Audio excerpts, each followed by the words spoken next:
အကြည်တက်လေးရှိပြီဆိုကျွန်တော်တချင်းရေးတာအကြည်တက်မရှိဘဲနဲ့တချင်းရေးရတာနည်းနည်းလေးပေါ့အကြည်တက်ရှိတဲ့အချိန်မှာတချင်းတစ်ခါတည်းနဲ့15ပုတ်ပုံနဲ့တစ်ခါတည်းရေးပြတာအကြည်တက်မရှိတဲ့အချိန်မှာအကြည်တက်ကစိတ်ကြည်နေတဲ့အချိန်မှာဆိုတချင်းကရေးသလောက်ထွက်တယ်အဲ့လိုကြည်တက်မရှိတဲ့အချိန်မှာဆိုကြက်သလောက်ရေးတပုတ်ကောင်းမှုတော်တော်ရေးရတယ်စိတ်အကြည်တက်ရှိတဲ့အချိန်မှာတချင်းကလည်းတအားကောင်းတာစာသားတွေကတကယ်ကောင်းတာပေါ့နော်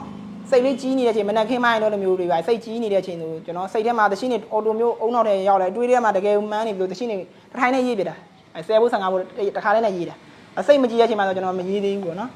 ဆရာချင်းလေးသားတယ်ဗျာဆရာချင်းရင်တော်တော်တိုးတက်လာတာရင်ဘနာနာတော့ဘာမှမသိဘာမှမတက်တဲ့နေတာနဲ့ခုလိုဂီတာလောကမှာဒီလိုမျိုးကိုပိုင်ရေးချင်းကိုပိုင်တချင်းနေဆိုတဲ့ဆရာချင်းကိုကျွန်တော်တို့ကတော့လေးသားတယ်ဗျာဆရာချင်းဒီတက်မကကြိုးစားပါဆရာချင်းနဲ့တွေ့ရတာအားကြတယ်ပေါ့အဲ့လိုမျိုးတိုးတက်လာတယ်ဆရာချင်းတချင်းနေမှန်တယ်များအကုန်ကြိုက်တယ်ကျွန်တော်တို့အကုန်မြင်တယ်ပေါ့ TikTok ကောင်မှာလည်း Facebook မှာအကုန်လုံးမြင်နေအားပေးနေတယ်လို့တော်တော်များများ main ကလေးရတဲ့တပုံတွဲရိုက်တိုင်းပါပြင်သွားပြီမသိရသူခါချကြပါအကုန်တော်တော်များများသိတယ်ကျွန်တော်ကျေးဇူးတင်ပါတယ်အဲ့လိုဗလိန်နဲ့လို့ကျွန်တော်အောင်မြင်မှုတွေရခဲ့တာပေါ့နော်အဲ့လိုဗလိန်မဲ့သူမရှိဘူးဆိုကျွန်တော်လည်းအောင်မြင်မှုရဖို့တော်တော်ကြိုးစားယူရမှာလေကိုဒါတကယ်တော့ကိုရဲ့ထမင်းချင်းနေပါပဲကိုဆဲတဲ့သူတွေလည်းကိုအားပေးနေတဲ့သူတွေပဲသူတို့ဆဲလို့လည်းကိုအောင်မြင်ခဲ့တာဟုတ်တရားဆိုတရားလုံးဆဲလို့လည်းကျွန်တော်အောင်မြင်ခဲ့တယ်အဲ့တရားကိုတရားလုံးဆဲမဲ့သူမရှိဘူးဆိုလည်းအောင်မြင်မှုရဖို့တော့မလွယ်ဘူးလေ